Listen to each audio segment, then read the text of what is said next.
en una sesión de unos 35 minutos de preguntas y respuestas y evidentemente van levantando la mano. Tiene la palabra Samuel Arango. Adelante, Samuel. Sí, gracias, Isabelita. No te vemos. Yo estoy bloqueada.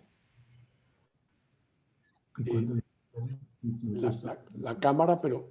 En el video, Darío. Cuando yo me fui, estaba yo apareciendo. Dale, Samuel.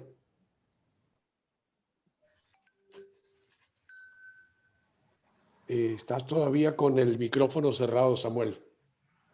Vamos a ver si ahí. Ahí sí. Ahí te oímos, no te vemos, pero dale. No importa, vemos es una ventaja. Que no me vean es una ventaja. Bueno, Isabel, muchas gracias. Una exposición muy interesante.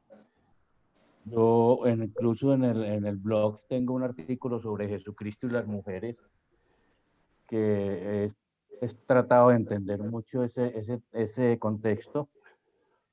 Y tu exposición deja mucho que pensar, pues no por lo que tú dijiste, sino porque lo que nos dijiste nos pone a pensar muchísimo. Mi conclusión rapidita, pienso que Jesús sí trazó el camino, lo demuestro en el artículo del blog, pero los machos negaron ese camino y lo siguen negando. Esa es mi opinión. Gracias. Isabel. Gracias, Samuel. Estoy de acuerdo. Ok. Siguiente. Déjame hago un comentario. Sí. Encontré esta mañana en la página editorial del Tiempo, en una de las columnas, se refiere a un curso de la Universidad de Ann, después busqué, desaprender el machismo, aprender a desaprender el machismo. Fue organizado por la vicepresidencia de la República, y en realidad pues ahí está Baptiste, que es rector de la EAN, pero que ha sido un curso que terminaron, y dice, se debería hacer en todos los niveles, desaprender el machismo, y es este cambio de imaginarios que es necesario establecer, y que ojalá lo pudiéramos hacer también a nivel de la iglesia. Y es lo que dice Samuel, los machos. Los machos siguen. La otra cosa, pues la última intervención es que me declaro lesbiano. Perfecto. Gracias, Samuel. Tiene la palabra Silvio Zuluaga. Adelante, Silvio. Darío, para pedir la palabra después de Silvio, cuando puedas, porque no hay imagen mía, entonces no se ve mi mano adelante. Sí, mejor... Para que me anotes ahí. Bueno, perfecto. Ok, gracias. Isabel, muchas gracias por ese recorrido que nos hiciste de estos 20 siglos de la Iglesia. Y yo veo, por lo que tú explicaste, siglo por siglo, que el comportamiento de la Iglesia ha sido consonante con lo que se vivía en todas las sociedades donde estaba el cristianismo con respecto al trato de las mujeres. Sin embargo, me parece que ahora en el siglo XX el cristianismo, diría yo, más que todo, la Iglesia Católica se quedó atrás. Hace 25 años yo trabajaba en MetLife, que es ustedes saben que las compañías de seguros son muy conservadoras, y no sé por qué la junta directiva, todos los presidentes habían sido personas formadas en MetLife, completamente cuadrados. Trajo un nuevo presidente de una compañía distinta, de Wall Street, de Salomon Brothers. Y el tipo empezó a cambiar un poco, tenía una mentalidad un poco más abierta dentro del conservatismo del mundo financiero. Y en MetLife International nombró a una mujer de vicepresidente financiera. Yo reportaba al vicepresidente de operaciones Y él me dijo, qué vaina, hermano. Nombraron a una mujer y eso nos va a fregar aquí las reuniones de vicepresidentes porque ya no podemos hablar con la libertad que hablamos, no sé qué. En el futuro va a ser más complicado para ustedes llegar a vicepresidentes porque ya empezó pues con que las mujeres también, ¿no? Y para nosotros también va a ser más complicado llegar a ser presidente porque la competencia con las mujeres. Entonces, por todo lo que tú has dicho allí, yo lo que veo es que son siempre los mismos con los mismos. Entonces, los hombres votando a favor o en contra de la mujer, pues claro que ganamos los hombres. Entonces, realmente, lo que tú dices, se necesita un cambio de paradigma porque uno ve que en otras, no religiones, el mismo cristianismo, los anglicanos, por ejemplo, ¿dónde van los anglicanos? Los mismos evangélicos tienen pastoras por todas partes. Entonces, yo sí veo que lo que tú dices es cierto, falta un paradigma dentro de la Iglesia Católica. Sencillamente es no queremos compartir el poder, punto, porque parece que no hay ninguna eh, indicación divina, por así decirlo, de que las mujeres no puedan estar a la misma altura de los hombres dentro de la iglesia y en muchas otras cosas. Comentario, no sé qué dices tú de mis apreciaciones. Isabel, ¿quieres hacer algún comentario? Y subrayo Ok, la frase, no queremos compartir el poder. Exacto. Como gracias. decía uno de mis nietos chiquitos, no quiero compartir. Sí, yo creo que ahí está el asunto fundamental, está en un tema de poder, un miedo a perder ese poder. Y Sí, por eso hay que hacer unos cambios profundos, pero todas las difíciles. explicaciones evangélicas o de la Biblia o todo eso parecen como acomodadas desde mi perspectiva. Yo veo eso como, no queremos compartir el poder, punto. Así es. Votemos. Gracias. Gracias, Silvio. Tiene la palabra Ramiro Valencia. Adelante, Ramiro. Bueno, Isabel, muchísimas gracias. Buenas tardes a todos. Primero quiero agradecerte tu mente de investigadora, porque significa que cumples perfectamente con lo que dijiste al comienzo. Hay un texto, hay un contexto, y nosotros tenemos que entender la realidad si somos capaces de entender los contextos. No es el juicio a la historia, a lo que pasaba con los judíos y con los primeros siglos, sino entender qué se vivía en ese momento. Y anota, porque en último término, un texto sin contexto es un pretexto para decir cualquier cosa. Y tú dijiste muy bien, Jesús era un hombre que vivía en su pueblo, en una aldea, con la cultura y las creencias de lo que él vivía. Y yo creo que así como nos recorriste toda la historia y hoy lo vemos con horror, inclusive en las expresiones de grandes pensadores, en los textos que tenían, pero no nos estamos poniendo en el contexto y en lo que era la situación de modo, tiempo y lugar. Eso es para entender qué es lo que ha pasado y cómo eran las culturas, porque la cultura en la iglesia, digamos, en la primera formación de la iglesia, no era distinto a cómo era en el derecho.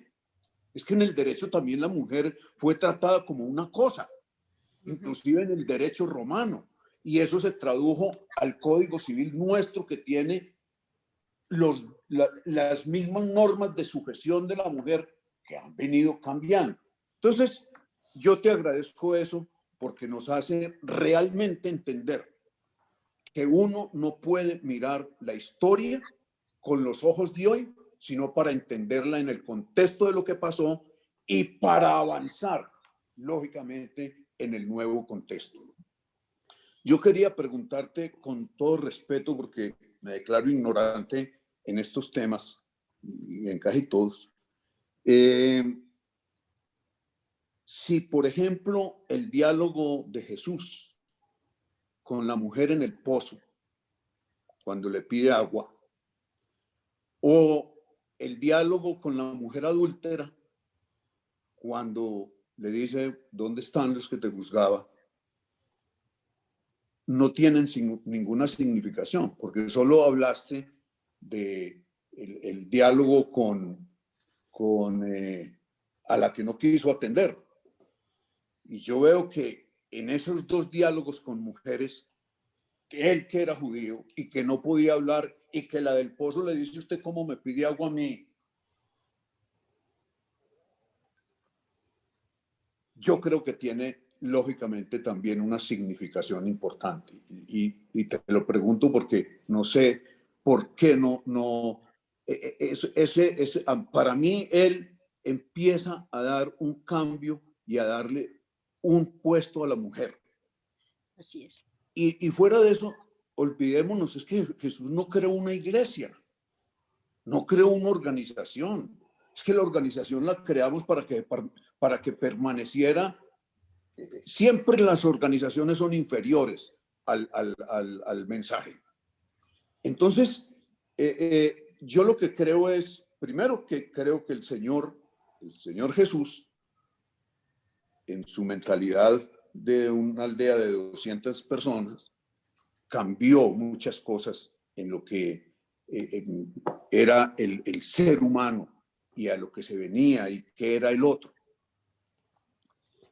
Y me parece también que es lo que sí pareciera como indignante, es que esas mismas expresiones las vamos dando en nuestro siglo, cuando la legislación ha cambiado, cuando las culturas han cambiado, y nosotros permanecemos con esas expresiones que tú nos relatas de tipos como Juan Pablo II, como Pablo VI, como me imagino que muchas de esas orientadas desde la Congregación de la Fe por Ratzinger, y luego pues con Francisco, que es un hombre más del lenguaje de Jesús, más ordinario en ese sentido. Eso es lo que a uno le preocupa. Pero antes que juzgar eso, yo creo que debemos entender que esta es una organización de 2000 años.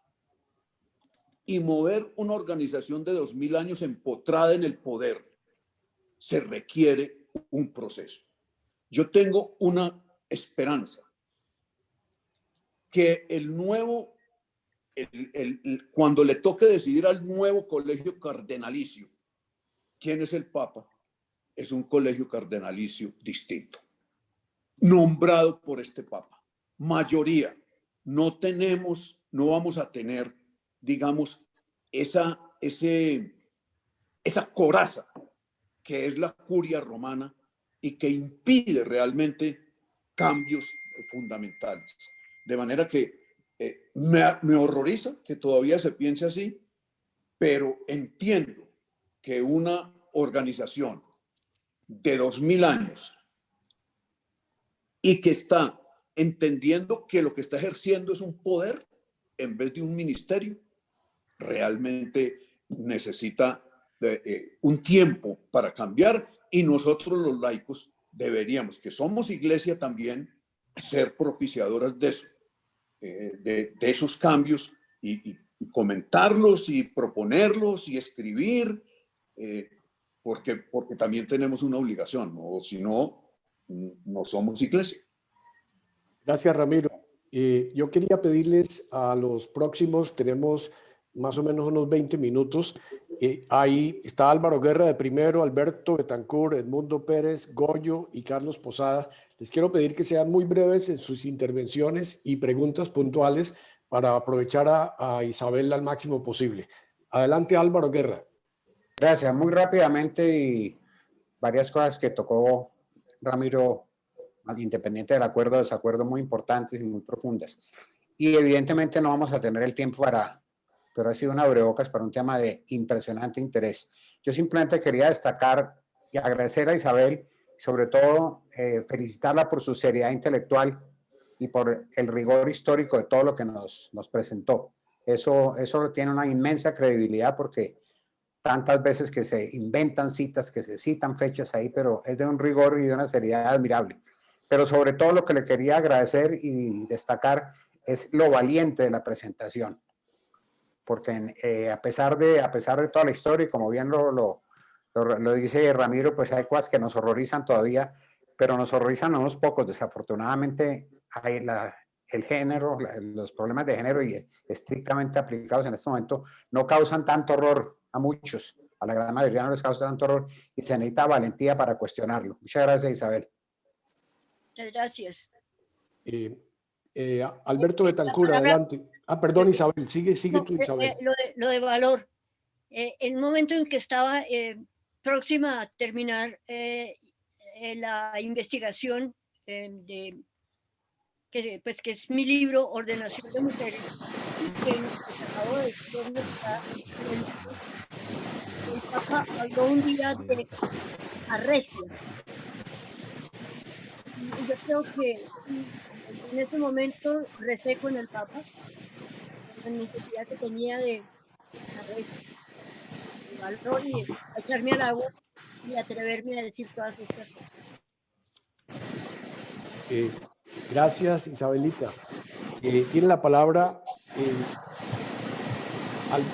Alberto Betancur. Muchas gracias. Edmundo, estás interfiriendo con tu micrófono. Edmundo, si puedes cerrar el micrófono hasta tu intervención, por favor. A ver. Gracias. Muchísimas gracias, Isabel. En nombre de todos los compañeros, quedamos fascinados con esa exposición tan bien documentada y tan convincente. Te quiero comentar algunas cosas, igual que a mis compañeros.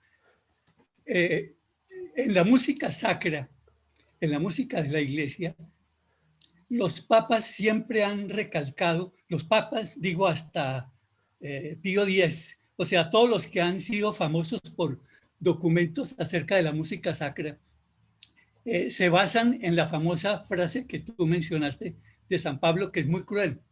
Dice, mulieres in ecclesia taceant, pero en español es muy sencilla la versión, pero en latín ese taceant es un Te perdimos, Alberto. Alberto, se congeló tu imagen. ¿Alguien puede traducir lo que dijo Alberto? Se nos congeló. Así Sí. que eran a las mujeres congeladas. La callaron. Las callaron. Mientras Alberto recupera su imagen, tiene la palabra Edmundo Pérez. Adelante, Edmundo. Buenas tardes para todos y especialmente para Isabel. Y refrendo lo que mis compañeros han expresado como reconocimiento para contigo, Isabel. Segundo, tengo un conflicto de conceptos. Por una parte, aquello de que no funda una iglesia, Jesús. Y por otra parte, aquello que muchas veces escuchamos cuando le dice a Pedro que sobre esta piedra edificaré mi iglesia. Y por otra parte, si Jesús en aquel entonces no creó, aun cuando fuese, según el pensamiento de algunos, Dios, no creo que alcanzara a imaginar los conflictos que se iban a presentar en el desarrollo de la que luego se llamó iglesia, por la ambición del ser humano en general, de la soberbia que se apropiaron de ella los hombres. ¿Cómo podría Jesús haber pensado en el papel de la mujer en la parte de difusión del cristianismo? Y en eso el enigma interesantísimo del papel de María Magdalena como compañera de Jesús. Entonces, esos son 3 puntillos que dejo en tus manos. Isabel. Contesto de una vez. A ver, la primera. Yo creo que tenemos que tener presente el proceso de redacción de los evangelios porque es que uno se imagina que Marcos o Lucas o Juan se sentaron y de una, trundum, escribieron enterito. Hay un proceso en todos los escritos, y no solamente en los evangelios, sino también en los paulinos, en que se van retocando, se les hacen intervenciones editoriales, y que además no es una crónica periodística, sino que lo que se está es estableciendo en la experiencia de las primeras comunidades y en la experiencia evidente de que cada una de esas pequeñas comunidades es iglesia, donde 2 o 3 se reúnen en mi nombre, ahí estoy yo presente en medio de ellos. Es decir, que en esas pequeñas comunidades es Jesús el Cristo el que está hablando. Entonces, cuando se escribe ese texto de Pedro, Jesús ya había muerto y resucitado, ¿sí? Es decir, no son las ipsísima verba Jesu, sino que son elaboraciones de la comunidad para darle ese lugar a Pedro, que se convierte en protagonista del Evangelio, y que por eso Pedro es el que niega, Pedro es el que toma la palabra en Pentecostés, Pedro es el que hace la confesión de fe, pero es una elaboración teológica lo que hay en los Evangelios. Y Jesús era un hombre de su tiempo y pensaba como un hombre de su tiempo. La idea de que Jesús se las sabía todas no es el Jesús en quien que yo intuyo. O sea, Jesús es un hombre de su tiempo, piensa como un hombre de su tiempo y conoce la realidad de su tiempo. Él no, como una especie de visión de futuro, tiene claridad sobre todo lo que viene después. Eso está muy asociado a la idea de que de la eternidad de Dios, ¿no? Que Dios todo lo ve y todo lo sabe. Jesús no. Jesús no lo ve, Jesús no lo pueden saber todo. De manera que sí hay una ruptura con respecto a las prácticas de entonces, y es el hecho de que Jesús admitiera a mujeres en su comunidad. Es decir, entre los discípulos, porque lo que Jesús es fundamentalmente como hombre de su tiempo es un maestro que tiene unos discípulos que son los que lo oyen, lo siguen, y que entre esos que lo siguen, es lo que significa la palabra seguir, es ser discípulo, hacerse discípulo, también hay mujeres que lo siguieron. Gracias, Isabel. Tenemos un poquito de logística, problema, tenemos unos 15 minuticos y hay 4 personas. Son Goyo, Carlos Posada, Reinaldo y Bernardo. Les pido de nuevo que sean muy breves en su intervención, su pregunta, y adelante, Goyo. Gracias, Isabelita. Cuando pusiste la imagen de la consagración del altar, me acordé de otra imagen que me ronda mucho la cabeza y fue el entierro de Juan Pablo II. Y yo madrugué en Barranca Bermeja a ver esta ceremonia y mi reflexión fue muy sencilla. ¿Qué cantidad de señores sin señoras disfrazados de señoras? Segundo, desde una perspectiva de la historia efectual, pienso que el celibato ha producido un efecto nefasto en la iglesia, y es que es una iglesia tremendamente orientada al homosexualismo, y eso le ha perjudicado mucho a la iglesia. Un cardenal como López Trujillo, que después apareció complicado, nos hizo mucho daño, y era el gran amigo de Juan Pablo II. Gracias. Gracias, Goyo. Isabelita, sin palabras, ¿no?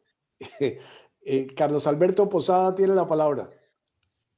No se me hace extraño o extraña la habilidad de Isabelita para sacar adelante su formación académica, su memoria.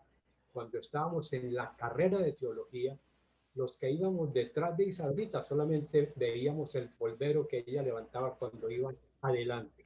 Muchas gracias, Isabelita, por compartirnos todo esto que nos has dicho hoy. Mi pregunta concreta es, ¿hay alguna relación entre esta actitud que tiene la Iglesia con respecto a la participación de la mujer, con el hecho de que también se rechace el sacerdocio de hombres casados? Pienso que sí. Pienso que sí, porque es todo ese miedo al sexo que está de por medio, que digamos que se introdujo, hubo una herejía por allá en el siglo III o IV que se llamaba los encratitas, que son como un poco precursores de los de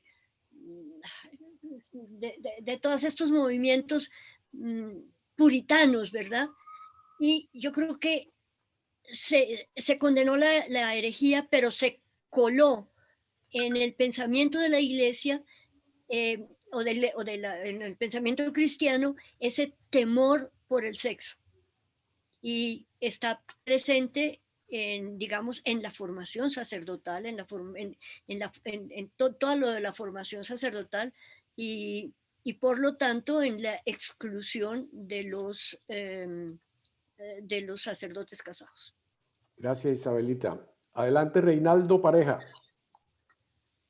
Reinaldo Pareja, qué emoción verte.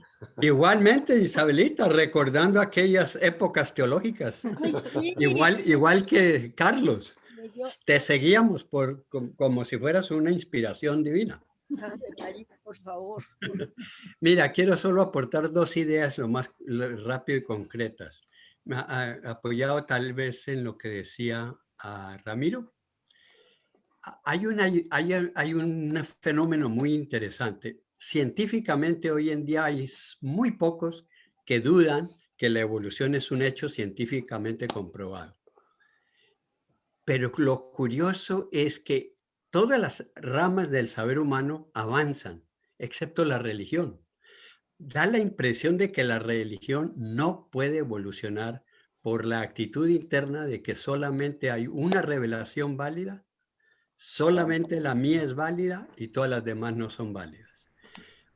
El concepto de revelación progresiva todavía no ha entrado ni en el más mínimo pensamiento de la Iglesia y por lo tanto ese anquilosamiento en el pasado es lo que Ramiro hacía alusión. Y la segunda idea es que me parece que cuando se ha interpretado literalmente, sobre todo el segundo capítulo del Génesis, respecto de la creación de la mujer, en el primer capítulo se habla, Dios creó al hombre y la mujer, hombre y varón los hizo, punto. En el segundo viene toda la elaboración imaginativa de que la sacó de la costilla de Adán y de ahí se fregó para adelante la mujer, porque en ese momento quedó subordinada al hombre. Imagínense, Dios le da la vida al hombre directamente y la mujer la recibe de una costilla de Adán. Está subordinada y así ha estado 5.000 años hasta el siglo XX. No sé qué te parece. A ver, esa interpretación tiene que cambiar. Y de hecho, tal como yo la entiendo, hay la interpretación es diferente. Lo que pasa es que hay una distancia grande entre la evolución del saber teológico, que sí lo hay. Es decir, si yo no leo lo que se produjo ayer, me quedé atrás hoy, porque el saber teológico va a una velocidad impresionante y sí está evolucionando. Lo malo es que ese saber nos llega a unas élites que estamos metidas dentro de esa evolución del saber. Y de hecho, tal como yo lo aprendí, son dos relatos diferentes de creación. En el uno es un himno de alabanza a Dios que todo lo hizo bien. Y aparece Dios creó al hombre, varón y hembra lo creó. Varón y hembra lo creó. Es decir, hay una creación simultánea y les dijo a los dos al tiempo, creced, multiplicad, llenar la tierra y dominarla. Hoy día se pone en cuestión lo del dominar la tierra por el daño que los seres humanos le hemos producido a la creación. Pero bueno, pero en todo caso no le dijo al hombre dominar a la mujer. Pero al mismo tiempo, aparece en el capítulo 2 el relato de la costilla, que tiene otro origen total, que es un mito de creación, que explica el origen del mal y que muestra, no es que diga que a partir de ahí se produjo, sino que es al contrario. Dice, mire, el trabajo, es decir, el sudor del trabajo no es lo que Dios quiere. La dominación de la mujer no es lo que Dios quiere. ¿Cuál es el origen? Y entonces se retroproyecta al relato creacional el origen del mal a partir de una transgresión de una ley, digamos, de un mandato, la desobediencia. Para mostrar, el sentido es, el mal no está dentro del proyecto de Dios, sino que es un desorden introducido por los seres humanos. Pero cuando habla de esas tres que son las que aparecen, los dolores del parto, la dominación de la mujer y el sudor del trabajo, es la realidad que se ve, es el punto de partida, esto es lo que hay. Y cómo se empata con el relato de creación y vio Dios que todo era bueno, pues hay que poner un relato del origen del mal, como todas las religiones tienen un relato sobre el origen del mal. Gracias, Reinaldo. No, pero Gracias. aún así, gracias Isabelita, pero aún así en ese relato, ¿quién es la culpable? La mujer. Sí, de pero todas maneras la fregaron ahí. Llegaron como Pandora, igual que en el relato de griego es Pandora, que fue la que abrió la caja y dejó salir todos los males. Son relatos etiológicos, ambos. Gracias, Reinaldo. La última intervención, Bernardo Nieto. Adelante. La de Alberto Betancourt, que se nos quedó en Las mujeres callan rápidamente. Alberto, volviste. Sí, está levantando la mano. Bernardo, si quieres. Sí, perdón. Dale, se Alberto. me cayó la señal precisamente por ese tachan tan fuerte. Se me cayó el internet. Bueno, pues me refiero a la música sacra. Decía que varios papas que han escrito encíclicas y pues sobre la música sacra y creado normas y todo eso, insisten en que la mujer no participe en los coros. Entonces, los grandes compositores, Mozart, Verdi, Bach, Händel, cuando escribían música para la iglesia, pues le escribían pensando en música, no en los papas, sino en música. Entonces, escribían para sopranos, para mezzosopranos, para tenores, barítonos y bajos. Pues, ¿cómo les parece que los papas empezaron a promover el uso de los castrati? ¡Qué tristeza! Los castrati para reemplazar a las mujeres, o sea, para hacer las voces de sopranos y mezzosopranos. Y los papas decían, es que los niños que también pueden suplir esas voces agudas tienen una voz más limitada y tienen el problema que al llegar al cambio de voz ya no sirven. En cambio, los castratis pueden servir pues para muchos años. Entonces promovía el uso de los castrati. Es una cosa que va contra natura, espantoso, solo para que las mujeres no canten en la iglesia. Me voy a otro punto. Yo durante muchos años, desde los años 60, he sido el organista de las sinagogas judías, primero en Guatemala, después en México y después en Bogotá. Entonces conozco mucho cómo es la mujer dentro de la cultura judía. Bueno, primero, la mujer, el hombre cuando nace, entra a la religión por medio de la circuncisión. La mujer pasa inadvertida, pues claro, no se le puede hacer la circuncisión, pero no hay una ceremonia que lo supla, no hay un bautismo para la mujer. En cambio, para el hombre es la circuncisión. Cuando el niño cumple 13 años, ingresa a la religión judía formalmente. Equivale a la primera comunión nuestra. Las niñas no se tienen en cuenta. Algunas niñas judías, digamos de papás muy religiosos, suelen hacer, pero no una individual como tiene que ser la el bar mitzvah, que se llama, sino que los papás que tienen niñas reúnen una vez al año a todas las que en ese año van a cumplir los 13 años y hacen, pero una devoción, que es el bat mitzvah. El de los hombres es bar mitzvah. Bueno, Mishnah. cuando la ceremonia del matrimonio, en realidad casan al hombre, ¿ves? Y a la mujer, por ejemplo, la ceremonia es muy bonita. Entran a la jupá, que es un altar de flores en el altar de la sinagoga. Entonces inicia con que el novio está parado y la mujer con la suegra y con la mamá del novio le dan 7 vueltas en veneración al hombre. O sea, es como una especie de idolatría al hombre. Bueno, de sumisión al hombre. Bueno, en las sinagogas son como una especie de teatro que tiene un gallinero atrás, algunas. En ese gallinero, allá acomodan las mujeres, en la galería, y los hombres están atrás, abajo. En las sinagogas en que no hay gallinero, ponen unos muros unos mampostería de madera para separar. Al lado izquierdo ponen las mujeres y al derecho los hombres. Bueno, o sea, hay una discriminación completa. Otra cosa, lo último punto. En la vida pública es una tristeza que apenas a mediados del siglo XX empezaron los gobiernos a considerar que la mujer era un ser pensante. Por ejemplo, gracias al general Gustavo Rojas Pinilla, en 1956 concedió que las mujeres pudieran tener cédula y puso la primera ministra, doña Esmeralda Arboleda, porque hasta entonces la mujer era como una mascota, qué pena, pero era como un ser de segunda.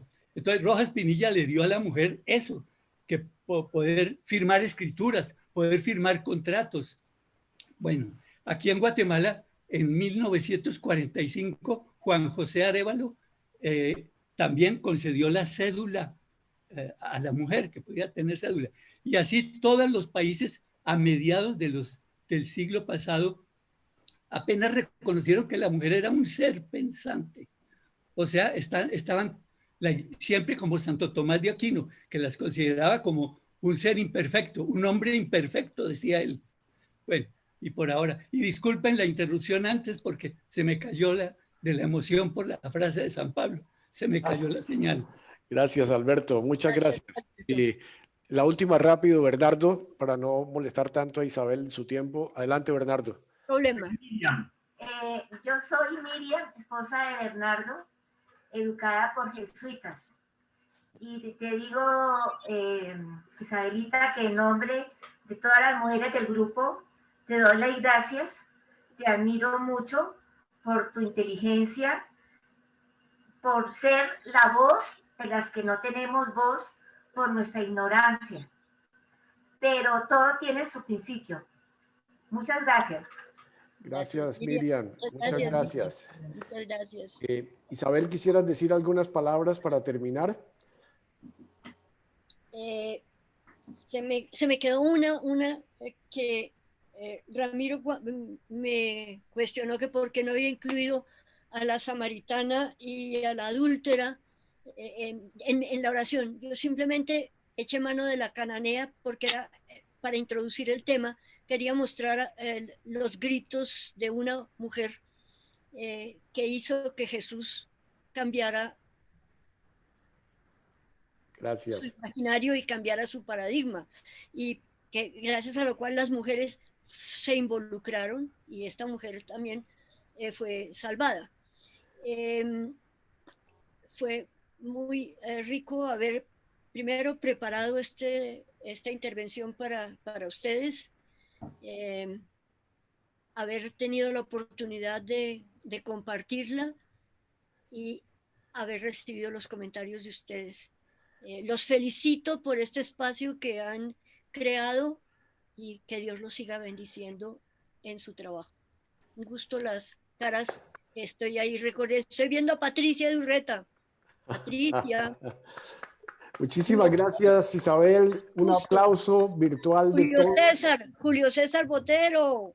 Qué bien. Un abrazo y muchísimas gracias Muchas gracias. por tu tiempo, Gracias, Isabelita. tu dedicación. Queremos verte. Propongo Muy bueno. en algún momento repetir el tema de la sinodalidad sobre el cual se está hablando tanto. Buenísimo, buenísimo. Lo pondremos en la lista. Muchas gracias. Ofrezco hacerles una presentación sobre la sinodalidad. Ojalá pudiéramos hablar de la pompa y la circunstancia en la iglesia como antievangélica. De acuerdo, Bueno. estoy con Goyo totalmente de acuerdo. ¿Cómo es? Se visten, ¿qué son? Célibes y se visten de mujeres, sí. Un grupo de señores sin señoras disfrazados de señoras. Sí. Y con todos los disfrazados que están, y gran escándalo cuando en el sínodo de la Amazonía se escandalizaron más de un cardenal porque entraban disfrazados con plumas, evidentemente, pero no se fijaban las plumas de avestruz que tenían allá, Ay, que forman parte del ritual. Y en las zapatillas Prada. En los zapatos llenos de terciopelo. No, Bueno. pero su hermano jesuita llegó con sus zapatos viejos. Sí. Isabelita, no te pierdas en nuestras próximas reuniones porque tu presencia ahí va a ser también una nota musical de la voz de las mujeres. Estará siempre invitada, Isabel. Muchísimas Muchas gracias a todos. Un abrazo para todos ustedes. Se acabó el tiempo. Un gusto haberlos visto. Gracias. Abrazo. Chao. Hasta luego. Hasta luego. Isabelita, un beso.